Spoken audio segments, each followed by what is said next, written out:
Praise the Lord. இன்று தேவன் தரும் வார்த்தைகள். அன்பிற்குரியவர்களே, ஒரு குடும்பத்தில் எத்தனை பிள்ளைகள் இருந்தாலும் ஒரு சில பிள்ளைகள் மட்டுமே மிகவும் செல்ல பிள்ளைகளாக இருப்பார்கள். அவர்கள் எது கேட்டாலும் அப்பா உடனே செய்து விடுவார். அந்த பிள்ளைகள் அப்பாவிற்கு பிடித்தவாறு நடப்பார்கள். அவ்வாறே நாமும் நம் தகப்பனாகிய ஆண்டவருக்கு செல்ல பிள்ளைகளானால் நம்முடைய ஜெபத்திற்கும் உடனே பதில் தருவார். அவ்வாறு செல்ல பிள்ளைகளாக நம்மிடம் இருக்க வேண்டிய சில குணங்கள்: அன்பு, விசுவாசம், சாந்தமும் சமாதானமும், ஞானம் மற்றும் கீழ்ப்படுதலும் தாழ்மையும். நம்மை விட்டு விலக்க வேண்டியவைகள்: பொய்மை, கோபமும் எரிச்சலும், பொருளாசையும் பேராசையும், பொறாமையும் சுயநலமும் மற்றும் சோம்பல். வேத வசனங்களில் முதலாவது அன்பு. நீங்கள் ஒருவரில் ஒருவர் அன்புள்ளவர்களாயிருந்தால் அதனால் நீங்கள் என்னுடைய சீஷர்கள் என்று எல்லாரும் அறிந்து கொள்வார்கள் என்றார். யோவான் 13:35. தேவனுடைய முதலாவது கட்டளையே நாம் நம்மை நேசிப்பது போலவே பிறரையும் நேசிக்க வேண்டும் என்பதே. அப்படி நேசிப்பவர்களை தேவன் மிகவும் கனம் பண்ணுகிறார். விசுவாசம் இல்லாமல் தேவனுக்கு பிரியமாயிருப்பது கூடாத காரியம். எபிரேயர் 11:6. நாம் தரிசித்து நடவாமல் விசுவாசித்து நடக்கிறவர்களாய் இருக்கிறோம். எனவே தேவன் தம்மை நம்புகிறவர்களை அவர் ஒருபோதும் கைவிடுவதில்லை. மூன்றாவது சமாதானம் பண்ணுகிறவர்கள் பாக்கியவான்கள், அவர்கள் தேவனுடைய புத்திரர் என்னப்படுவார்கள். மத்தேயு 5:9.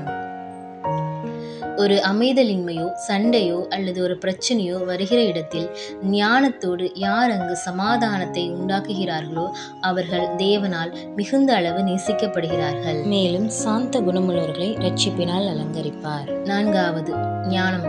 தேவன் தமது பார்வைக்கு நல்லவனாயிருக்கிறவனுக்கு ஞானத்தையும் அறிவையும் இன்பத்தையும் அளிக்கிறார். பிரசங்கி 2:26. ஞானத்தோடு இருக்கிறவர்களுக்கு தேவன் மிகுந்த இன்பத்தை தருகிறார். தேவையான ஞானத்தையும் தருகிறவரும் அவரே. எதிலும் அவரது பிள்ளைகள் புத்தியுடன் செயல்பட வேண்டும் என்றே அவர் விரும்புகிறார். ஐந்தாவது கீழ்ப்படிதல். இளைஞரே, மூப்பருக்கு கீழ்ப்படியுங்கள். நீங்கள் எல்லாரும் ஒருவருக்கொருவர் கீழ்ப்படிந்து மனத்தாழ்மையை அணிந்து கொள்ளுங்கள். பெருமையுள்ளவர்களுக்கு தேவன் எதிர்த்து நிற்கிறார், தாழ்மையுள்ளவர்களுக்கோ கர்த்தர் கிருபை அளிக்கிறார். பேதுரு 5:5.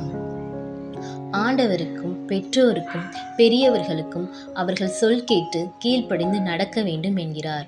தாழ்மையாயிருப்பவர்களை கர்த்தர் நேசிக்கிறார். நம்மை விட்டு விலக்க வேண்டியவைகள்: முதலாவது பொய்மை. பொய் உதடுகள் கர்த்தருக்கு அருவருப்பானவைகள். உண்மையாய் நடக்கிறவர்களோ அவருக்கு பிரியம்.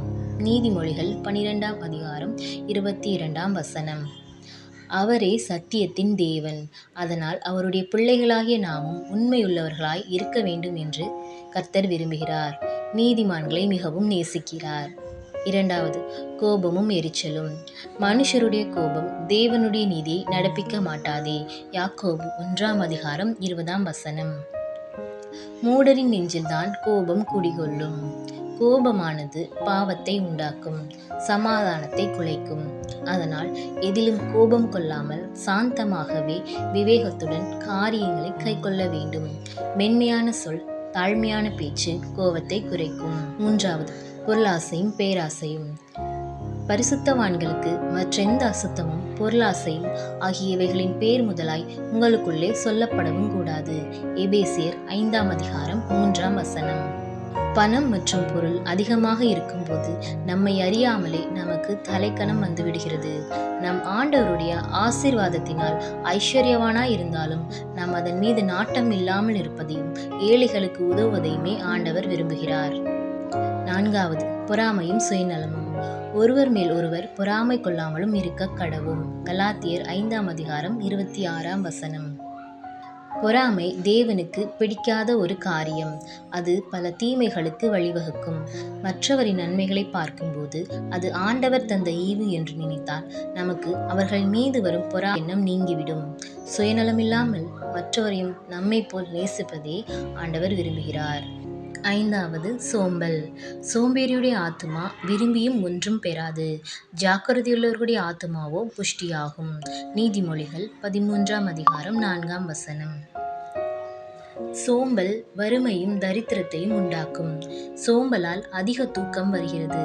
அது நம் கடமை மற்றும் வேலைகளை புறக்கணிக்க செய்கிறது. அதனால் வறுமை உண்டாக்குகிறது. ஜெபம். எங்களை நேசிக்கிற அன்புள்ள தகப்பனே, உமக்கு ஸ்தோத்திரம் ராஜா. உம்மை எந்நாளும் நன்றியோடு துதிக்கிறோம் அப்பா. நீங்கள் எங்களுக்கு செய்த சகல நன்மைகளுக்காகவும் கிருபைகளுக்காகவும் நன்றி. இதுவரை பாதுகாத்து வழிநடத்தினதற்காய் நன்றி. இனியும் வழி நடத்துங்கப்பா.